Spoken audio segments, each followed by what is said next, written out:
அதானி குழுமத்திடம் ஜெகன்மோகன் ரெட்டி 1750 கோடி ரூபாய் லஞ்சமாக பெற்றது குறித்து ஆய்வு செய்து நடவடிக்கை எடுக்கப்படும் என்று ஆந்திர முதலமைச்சர் சந்திரபாபு நாயுடு தெரிவித்துள்ளார். அம்மாநில சட்டப்பேரவையில் இது தொடர்பான கேள்விக்கு பதிலளித்த அவர், மின் உற்பத்தி நிலையங்களுக்கு அனுமதி வழங்க லஞ்சம் பெற்றதாக கூறப்படும் விவகாரத்தால் ஆந்திராவுக்கு தலைக்குனிவு ஏற்பட்டுள்ளதாக குறிப்பிட்டார். இந்த பிரச்சினையில் இன்னும் பல உண்மைகள் வெளிவர இருப்பதாகவும் அதன் பிறகு நிலைமையை ஆய்வு செய்து உரிய நடவடிக்கை எடுக்கப்படும் என்றும் சந்திரபாபு நாயுடு கூறினார். மேலும் தவறு நடந்திருந்தால் கண்டிப்பாக நடவடிக்கை எடுக்கப்பட வேண்டும். அப்போதுதான் எதிர்காலத்தில் இதுபோன்ற தவறுகள் நடைபெறாது என்ற ஆந்திர முதலமைச்சர் இதுவே மக்களுக்குத்தான் பயனளிக்கும் என்று உறுதியளித்தார். இதனிடையே முன்னாள் முதலமைச்சர் ஜெகன்மோகன் ரெட்டியின் ஒய்எஸ்ஆர் காங்கிரஸ் கட்சி அமெரிக்க நீதித்துறையின் குற்றச்சாட்டை திட்டவட்டமாக மறுத்துள்ளது.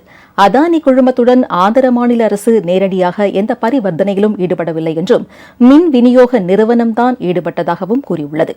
இந்நிலையில் அமெரிக்க நீதித்துறையின் குற்றச்சாட்டில் ஒடிஷாவும் இடம்பெற்றுள்ள நிலையில் இது அடிப்படை ஆதாரமற்ற குற்றச்சாட்டு என அப்போது முதலமைச்சராக இருந்த நவீன் பட்நாயக்கின் அமைச்சரவையில் மின்துறை அமைச்சராக இருந்த PK தேப் கூறியுள்ளார்.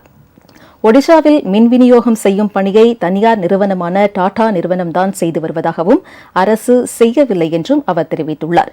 அனைத்து ஒப்பந்தங்களுக்கும் தன்னாட்சி அதிகாரம் பெற்ற ஒடிஷா மின்சார ஒழுங்குமுறை ஆணையம்தான் ஒப்புதல் அளித்து வருவதாகவும் தேப் குறிப்பிட்டுள்ளார்.